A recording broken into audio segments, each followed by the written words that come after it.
Well, good afternoon, everyone. I will be presenting this work about a ring course of soft ferrite in power electronics, and I'll be talking about a macromagnetic approach to the modeling in time domain. Well, basically, this work started from the idea of Professor Cardelli, and then later on, we all worked together to realize this time domain model to predict the conductive losses in the soft ferrite, which is quite dominant in the higher frequency range.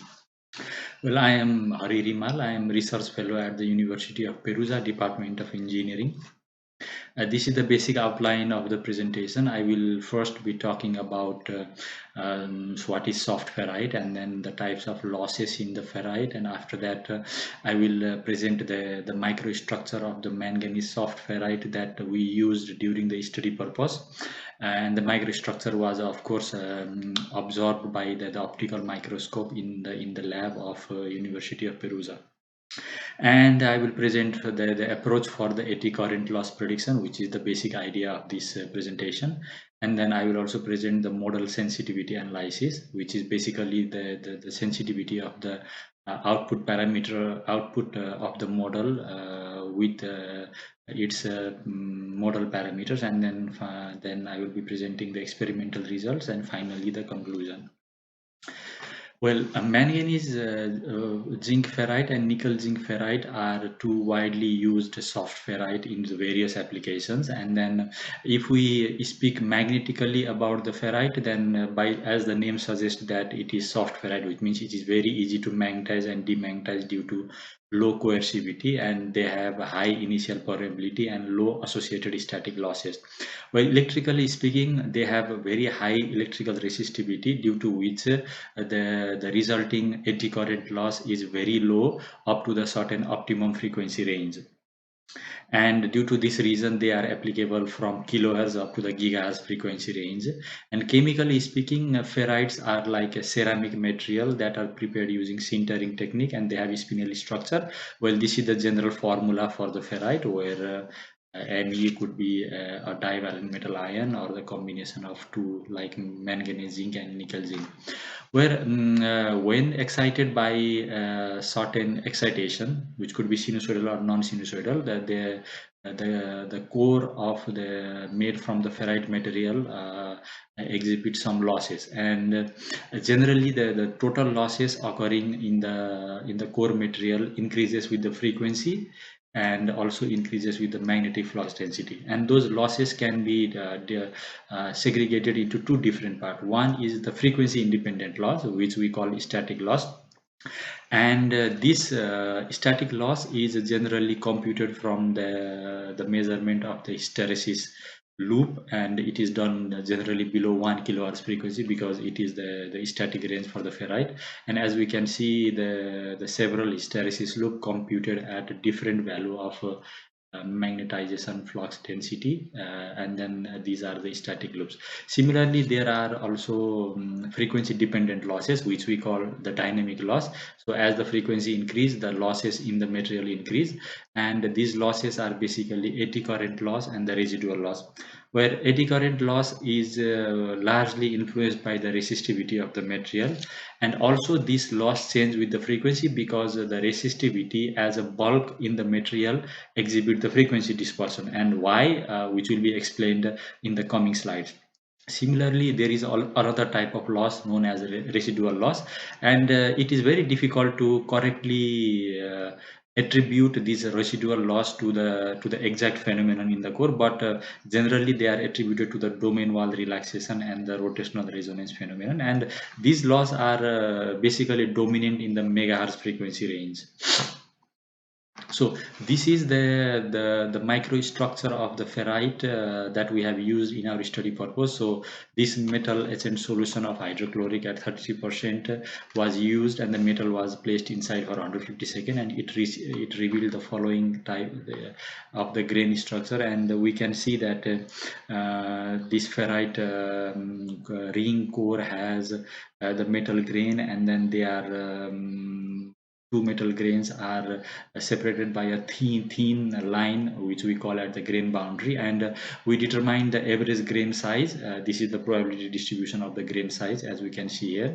So the average grain size was about 8.75 micrometer. Similarly, ferrite is also a porous material, so the average pore was 3.8 micrometer, and as we can see that these boundary materials are not exactly the conductive material, it behaves like a dielectric, and due to which the behavior of the ferrite changes according to the frequency, because at higher frequency the dielectric exhibit different behavior as compared to low frequency. So to define the approach that has been used to compute the eddy current losses in this paper is explained in this slide. So as the real structure of the material is like this, but for the analysis purpose we can idealize this material structure and assume that this material is a regular assembly of metal grains, which may be equal to the average size that we measured, and then it is separated by the grain boundary, which is very thin, sorry. And then generally the ratio of metal grain to this boundary would be in the range of 100 to 1000. Of course it depends on the material. So and as the frequency changes, so at low frequency the resistivity offered by these boundaries are very high, so the eddy current losses are basically localized in a particular grain, due to which the resistivity of the bulk material is dominated by the grain. But at high frequency, these boundaries are basically short-circuited due to the capacitance, and then the eddy current loop will trace a larger path.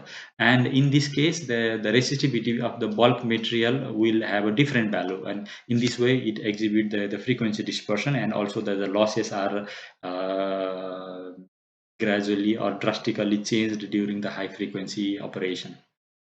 So for the modeling purpose, we present a simple geometrical structure. So this is a toroidal ring ferrite, and then this is a cross section of this AC of this ferrite. So for the modeling purpose, we set the reference axis in this way, and then we assume that the electric field and current density are tangential to this circular path, this dotted circular path, and then they vary only radially in this x direction, while magnetic field is perpendicular to this plane, which means directed toward the z direction. And for the simplicity, we assume that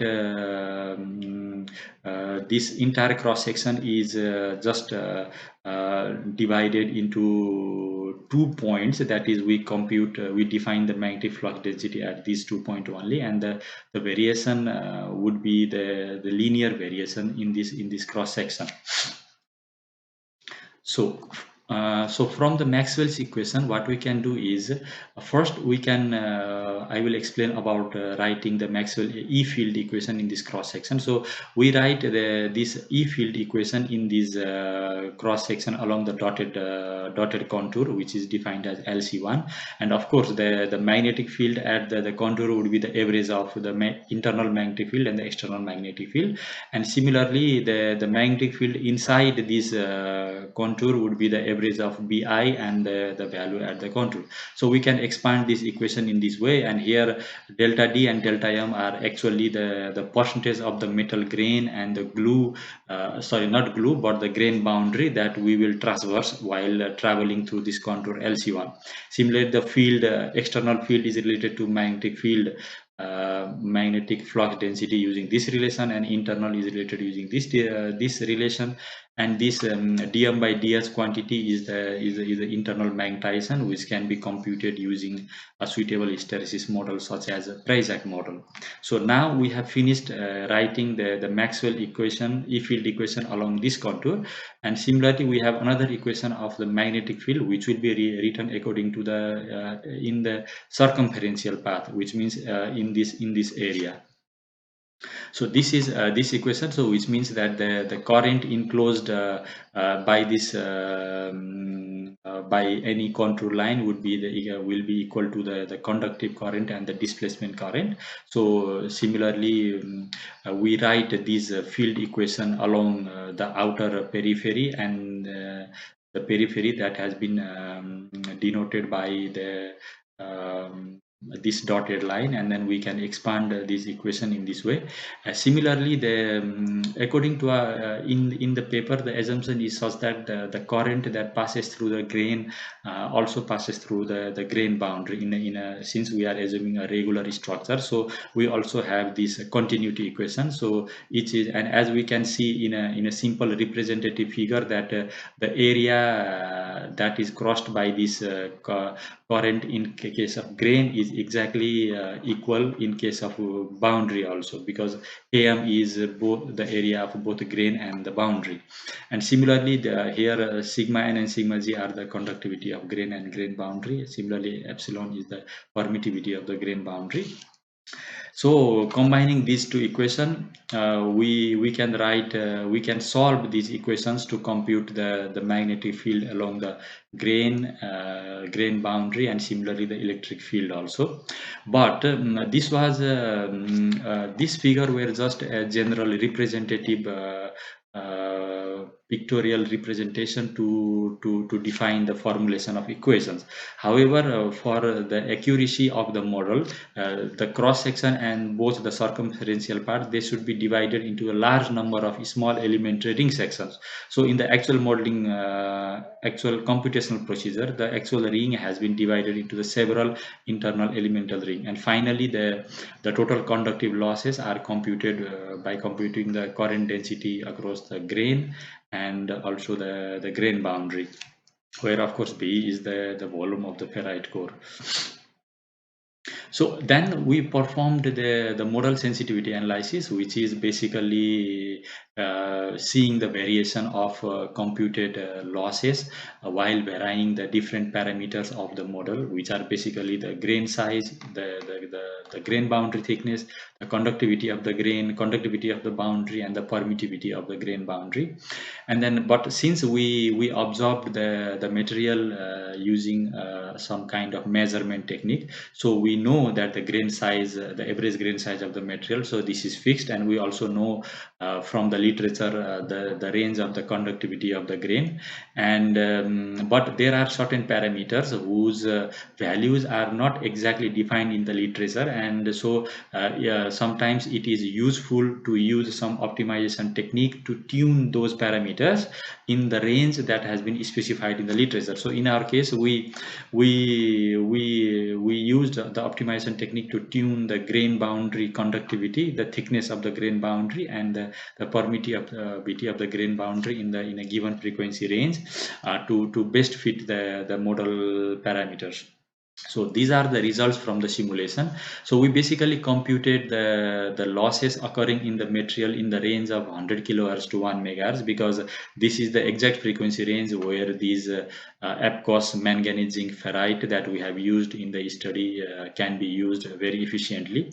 So this picture represents the computed losses for the different value of the ring sections, which means this one. So we increase the number of ring sections and try to calculate the losses, and we reported the behavior of the computed losses with the increase in this ring number. So as we can see that as the number of ring goes on increasing, the losses basically saturate to a particular value. So it means that after certain number of rings, it is not so useful to increase the ring numbers, because it will only be a computational burden.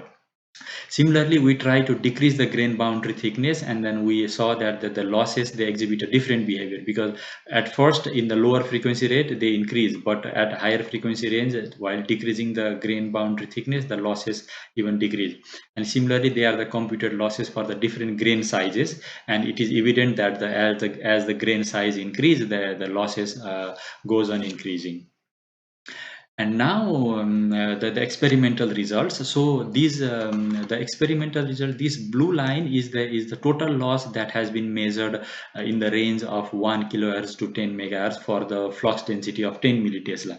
So what we did is that, as we can see that the ferrite that we have used has the optimum working range from 100 kilohertz to 1 megahertz, And from the measured losses, we can see that in this frequency range, the how to say, the dominant losses are always the conductive loss. How we can find that? So in this lower frequency range, the losses are basically the static loss. So what we did was that we subtracted this static loss from the total loss, and we got this red curve, which is basically the conductive losses.